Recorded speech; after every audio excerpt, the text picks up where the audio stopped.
Karibu sasa kwenye habari za biashara na uchumi, mtazamaji wa Channel 10 Plus popote pale ulipo, ambapo tunaarifiwa kwamba wakulima wa zao la tumbaku katika wilaya ya Serengeti na Rorya mkoani Mara wameomba serikali kubadili msimu wa ununuzi wa zao hilo, kwani ndio umekuwa ukichelewesha na kupelekea utoroshaji na kuuza katika masoko yasiyo rasmi. Musa Makali anaripoti kutoka mkoani Mara. Ni mkutano wa pili wa vyama wanachama wa MACU wanaoshughulika na mazao ya tumbaku hapa mkoani Mara. Wanakutana hapa katika kikao cha pamoja. Lengo ni kujadili changamoto na uzalishaji wa zao la tumbaku, na hapa swala utoroshaji nalo likaibuka. Kipelekewa tukafanyia ufunguzi wa masoko mapema mwanzoni mwa mwezi wa 12 itatusaidia kuepusha utoroshaji wa tumbaku, kwa sababu wazazi hapo wanahitaji kupeleka watoto shule, na kwenye sikukuu ya Christmas na mwaka mpya wanahitaji pesa. Hauna pa kushika. Hii ndio rasilimali umetunza ili ije ikupe hela mtoto aende shule.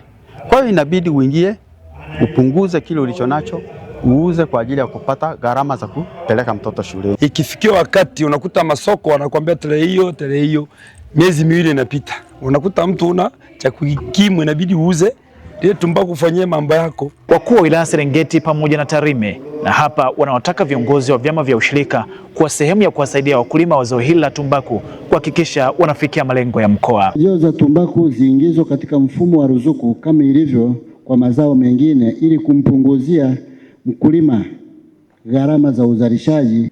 Kwa mwaka jana tumeweza kuzalisha kilo za tumbaku zipatazo milioni 3,384,084 ukilinganisha na mwaka uliopita. Kwenda kusimamia zao hili kwa uadilifu lakini pia kwa uaminifu.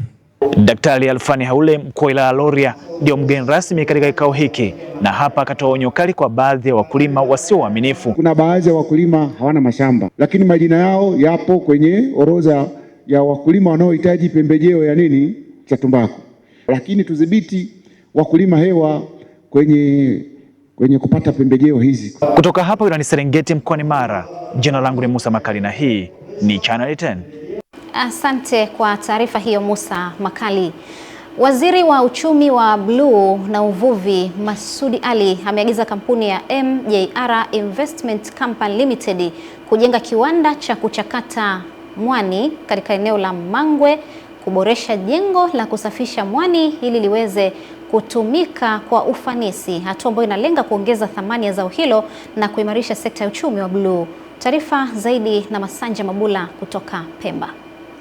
Akizungumza wakati wa ziara yake na kukagua maendeleo ya ujenzi wa kiwanda hicho, Waziri Masudi amesema ni muhimu jengo hilo likaboreshwa ili liweze kukidhi mahitaji ya uzalishaji na kuhakikisha mwani uchakato unafikia viwango vinavyohitajika, jambo litakalowanufaisha wakulima wa mwani kwa kupata soko la uhakika.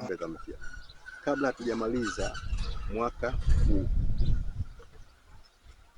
aweke nguvu yake kule, tukipate kiwanda, mitambo ikija ifungwe. Commitment ya serikali kiwanda hichi tuanze kukizindua Mungu akipenda Januari. Kizinduliwe, kianze kufanya kazi. Wakati hicho kikifanyika sasa, na huku hii kazi ya hiyo second phase itaendelea. Nyingine kwa mfano ni za kule zifanyike sasa. Kama kuna umeme ufanye sasa. Kwa hiyo kimsingi mimi niwape miezi 6. Naye mshauri mwelekezi wa kiwanda hicho Asha Aziz Ismail amesema ujenzi unaendelea vizuri na kwamba kampuni hiyo imejipanga kuboresha jengo la kusafisha mwani ili kuhakikisha kiwanda kinaanza uzalishaji kwa wakati na kutoa huduma bora kwa wakulima wa mwani. Tumeanza tarehe 21 mwezi wa 5 2026 ambao ni mradi una miezi 18 ambao ni sana mwaka 1.5 ambao tunategemea kukamilika mwezi wa 12 tarehe 4 2027. Nikiwa na matumaini makubwa na kuamini sana na natarajia inshallah kilio cha wananchi hichi kitafikia tamati.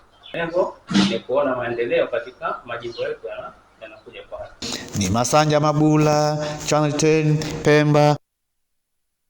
Katika kuhakikisha Tanzania inafikia mafanikio, mpango wa taifa wa fedha kutaka ifikapo 2030 nusu ya Watanzania wawe wanatumia angalau bidhaa moja ya bima.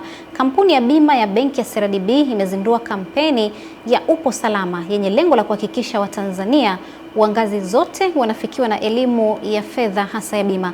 Mkurugenzi mtendaji wa kampuni ya bima ya benki ya CRDB Wilson Mzava amesema katika kutekeleza kampeni hiyo ambayo awamu ya kwanza itachukua miezi 6, wanawalenga wananchi wote bara na visiwani, na pia balozi wa kampeni hiyo ni Hamisa Mobeto.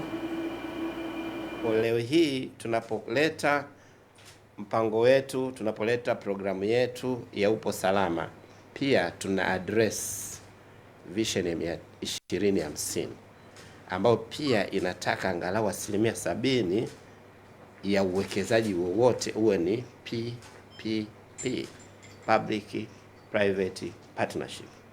Kwa tunapoangalia kwa mapana ya financial inclusion, kwa leo hii tunawaletea balozi ambaye kwa kushirikiana naye tutawafikia Watanzania walio wengi kwenye awareness kuhusu financial services, lakini specifically tunagusa bima. Kwa hiyo niko hapa kuwasihi Watanzania wenzangu kwamba ni muhimu sana kuwa na bima, kwa sababu na sio tu kwa ajili ya magari, kwenye upande mbalimbali, kwa sababu hata kama ukiwa na kitu cha thamani it's very good uweze kuikatia bima, kwa sababu huwezi kujua siku gani na wapi utaweza kupatwa na majanga.